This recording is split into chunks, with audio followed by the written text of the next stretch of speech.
கர்த்தருக்குள் பிரியமானவர்களே, மே 26 Elon G white அம்மையார் அவர்களுடைய மாரநாத்தா புத்தகம், பக்கம் 291. இன்றைய தியானத்திற்காக தெரிந்து கொள்ளப்பட்ட தலைப்பானது கொள்கை வெறியும் பல பாஷைகளை பேசுதலும். வசனம் 1 கொரிந்தியர் 14 அதிகாரம் 32 வசனம் 33 வசனம்.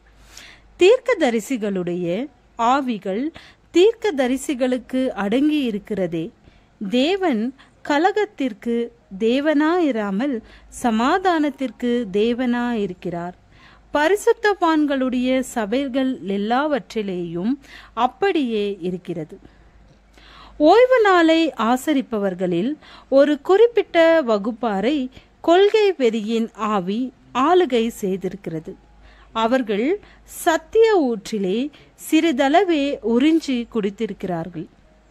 3ஆம் தூதனுடைய தூதின் ஆவியுடன் அவர்கள் அறிமுகமாகவில்லை.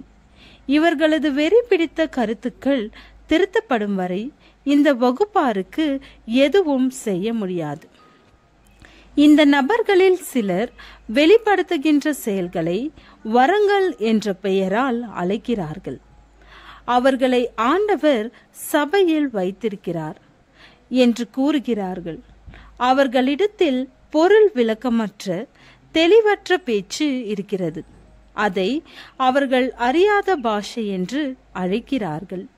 இது மனிதனுக்கு மட்டுமல்ல, ஆண்டவருக்கும் பரலோகம் முழுவதற்குமே தெரியாத ஒரு பாஷையாகும். மாபெரும் வஞ்சகனின் உதவியினால் ஆண்களும் பெண்களும் இத்தகைய வரங்களை உருவாக்கி கொண்டிருக்கிறார்கள். கொள்கை வெறி, பொய்யான பரபரப்பு, பாஷைகளில் பொய்யாக பேசுதல், கூச்சலோடு வெளிப்படுத்துகின்ற செயல்கள் ஆகிய அனைத்தும் வரங்கள் என்றும் இவைகளை சபையிலே தேவன் கொடுத்திருக்கிறார் என்றும் எண்ணப்படுகின்றன. இங்கே சிலர் ஏமாற்றப்பட்டிருக்கிறார்கள். இவை அனைத்திலும் காணப்படும் கனிகள் நல்லவைகளாக இருக்கவில்லை.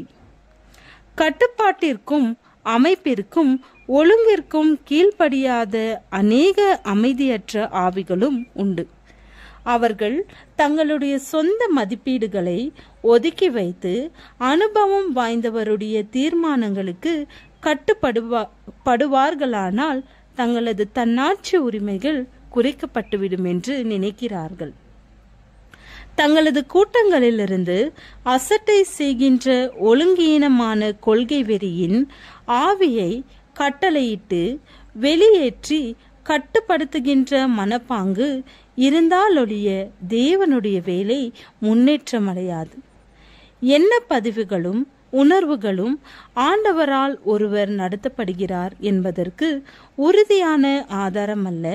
சாத்தானும் அவனை குறித்து நாம் சந்தேகப்படாவிட்டால் என்ன பதிவுகளையும் உணர்வுகளையும் கொடுப்பான்.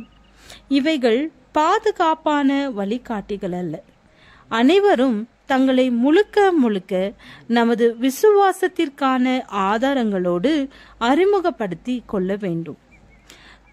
தங்களை பற்றி சொல்லிக் கொள்ளுகிற காரியங்களுக்கு ஏற்றபடி தங்களை அணி செய்து கொண்டு தேவனுக்கு மகிமையாக கனி கொடுக்க வேண்டும்.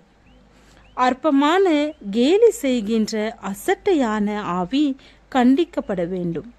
ஜெப கூட்டங்களில் திறமையுடன் பிரசங்கித்து ஜெபித்துவிட்டு கூட்டத்தை விட்டு வெளியே வந்த பின் கரடுமுரடாக கவனமற்ற தன்மையில் பேசுவதும் செயல் புரிவதும் அவரது இருதயத்திலே தேவ கிருபை இருப்பதற்கான ஆதாரம் என்று ஏற்றுக்கொள்ள முடியாது. தேவனுடைய சத்தியம் ஒருபோதும் இழிவு நிலைக்கு கொண்டு வராது. ஆனால் சத்தியத்தை பெற்றுக்கொள்பவரை உயர்த்தி அவரது விருப்பத்தை நயப்படுத்தி அவரது தீர்மானங்களை பரிசுத்தமாக்கி தேவனுடைய ராஜ்யத்தில் உள்ள தூய்மையான பரிசுத்தமான தூதர்களோடு கொள்ளும் கூட்டுறவிற்காக அந்த நபரை பூரணப்படுத்துகிறது. ஜெபம். அதிசயமானவரே, எங்கள் வாழ்வில் நீ செய்த அதிசயத்திற்காக உம்மை துதிக்கிறோம்.